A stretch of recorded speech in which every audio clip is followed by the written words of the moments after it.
Hey everybody, Pastor Russ here, day number 29 of the Great COVID Lockdown Message Series. So thankful that you tuned in again today, and I hope these are just blessing you as we go about through our message series this week. This week we are talking about the missing generation. Now, when we talk about a missing generation, like we didn't lose a generation somewhere. We're talking about a generation of people, and it could be your kids, it could be your grandkids, it could be you. Maybe your kids are wondering why you're not in church, but it's this missing generation of people that I've noticed over my 17, almost 18 years of full-time ministry, that they went to church early on, but then all of a sudden they're gone.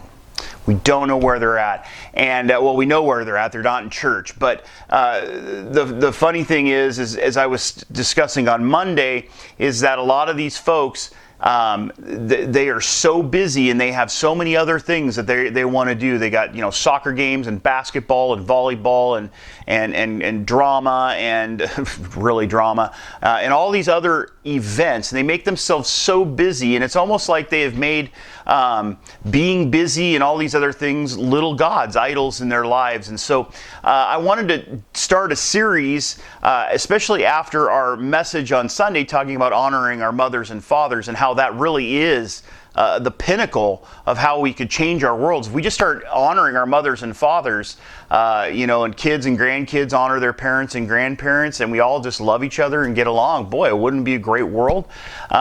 So I wanted to share 5 things this week, 5 of the most important things that this missing generation needs to know. And the first one is that Jesus is all you need. I've said this each day, and I'm going to say it again today. John 3:16 says, "For God so loved the world that he gave his one and only Son, so that none would perish, but all would have eternal life." I mean, it chokes me up every time I read that, because that is such a promise. It was the message that God shared with me, and I came to know him at age 21. For the last 29 years, I've been serving God in one capacity or another because of that one verse.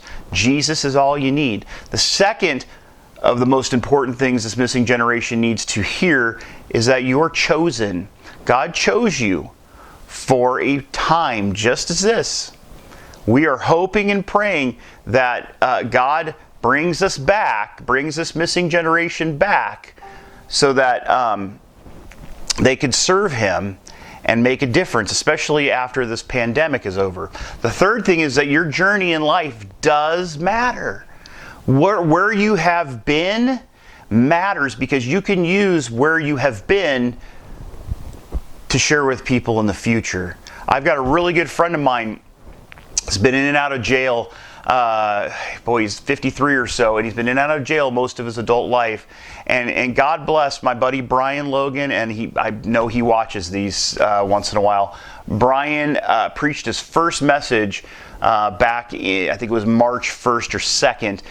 March 1st, actually, Sunday, March 1st, preached his first message. And I have to tell you, he lived a life according to everything he wanted to do. But when God finally got a hold of him, God said, "Listen, I'm all you need.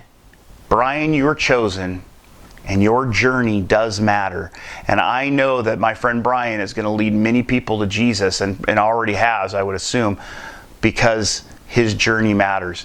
Today, I want to share one of my favorite Proverbs with you. It's Proverbs 3, Proverbs chapter 3, verses 5 and 6. And this is what it says. It'll be on the screen. It says, "Trust in the Lord with all your heart, and do not lean on your own understanding.